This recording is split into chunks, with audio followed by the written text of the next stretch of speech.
Hello friends, welcome to DK lifestyle.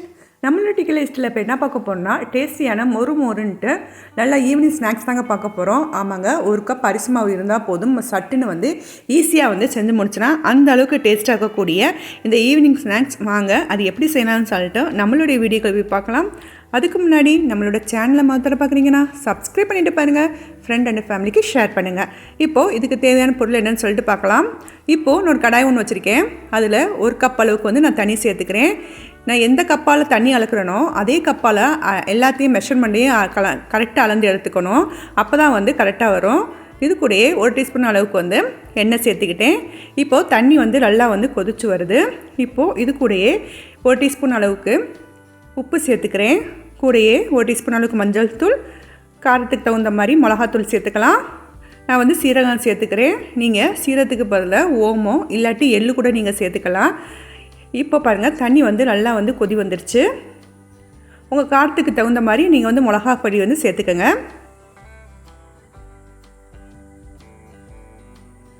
தண்ணி நல்லா கொதி வந்ததுக்கப்புறம் நான் கொஞ்சோண்டு பெருங்காயம் சேர்த்துக்கிறேன். சேர்த்து நல்லா உப்பு மசாலாலாம் நல்லா கரைஞ்சி வரட்டும். இப்போது நல்லா கொதி வந்துடுச்சு, மசாலா எல்லாமே கரைஞ்சி வந்துடுச்சு. இப்போது கருவேப்பிலையை நான் சேர்த்துக்கிறேன். கொத்தமல்லி இருந்தால் கூட நீங்கள் கொத்தமல்லியும் சேர்த்துக்கலாம். நல்லா கொதி வரட்டும். பாருங்கள், இந்த அளவுக்கு நல்லா கொதி வரணும். இப்போது ஒரு கப் அளவுக்கு நான் அரிசி மாவு எடுத்து வச்சுக்கிறேன். எந்த அரிசி மாவு இருந்தாலும் சரி, ரேஷனில் வாங்கினது இருந்தாலும் சரி, இல்லை கடைகளை நம்ம வாங்கினாலும் சரி, எதில் இருந்தாலும் சரி, நம்ம எந்த அரிசி மாவையும் நம்ம எடுத்துக்கலாம். அதை அடுப்பை லோ ஃப்ளேம் வச்சு நல்லா எல்லா பக்கமே தண்ணி படுற மாதிரி நல்லா மிக்ஸ் பண்ணி விட்டுடலாம்.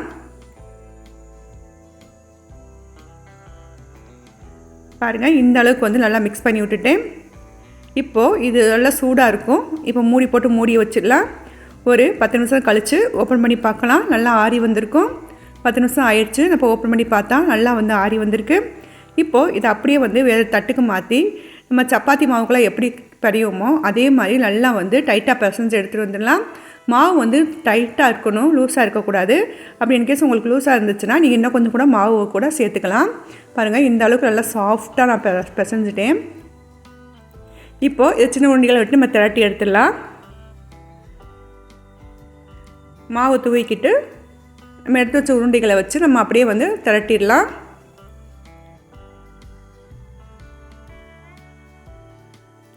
பாருங்கள், ஓரங்களை கட் பண்ணி விட்டுடலாம். அப்போ தான் நம்ம கரெக்டான ஷேப் கிடைக்கும். இது நான் இந்த மாதிரி சின்ன சின்ன பீஸாக கட் பண்ணி எடுத்துட்டேன். பாருங்கள், இந்த அளவுக்கு தடிமனாக இருக்கணும். ரொம்பவும் நைஸாக இருக்கக்கூடாது, ரொம்பவுமே தடிமனாக இருக்கக்கூடாது. ஒரு மீடியம் சைஸில் இருக்கணும். அப்போ தான் எண்ணெயில் போட்டு பொரிக்கும் போது எண்ணெய் குடிக்காது. அது மட்டும் இல்லை, நல்லா சாஃப்டாக சாப்பிட்றதுக்கு நல்லா மொறுமொறுன்னு இருக்கும். அதுக்காக தான் இந்த மாதிரி என்கிட்ட இருக்கக்கூடிய எல்லா இதுகளையுமே கட் பண்ணி வச்சுட்டேன். இது ஒரு பக்கமாக அப்படியே இருக்கட்டும். இப்போது எண்ணெய் நல்லா காஞ்சிருச்சு. ரெடி பண்ணி வச்சுக்கக்கூடியதாக ஒன்று ஒன்றா போட்டுடலாம். அடுப்பை லோ ஃப்ளேம் மீடியம் ஃப்ளேம்னு மாற்றி மாற்றி வச்சு நல்லா பொரித்து எடுத்துடலாம். பாருங்கள், நல்லா வெந்து வந்துருச்சு. ஏர் பபிள்ஸ் எல்லாமே நல்லா அடங்கிருச்சு. இந்த ஸ்டேஜில் நம்ம எடுத்துடலாம். எடுத்துகிட்டு அப்படியே நான் வேறு பவுலுக்கு நான் மாற்றி எடுத்துக்கிறேன்.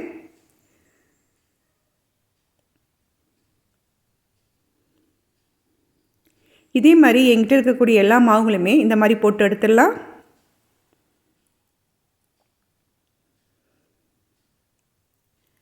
பாருங்கள், சூப்பரான டேஸ்டியான ஈவினிங் ஸ்நாக்ஸ் ரெடி ஆகிடுச்சு.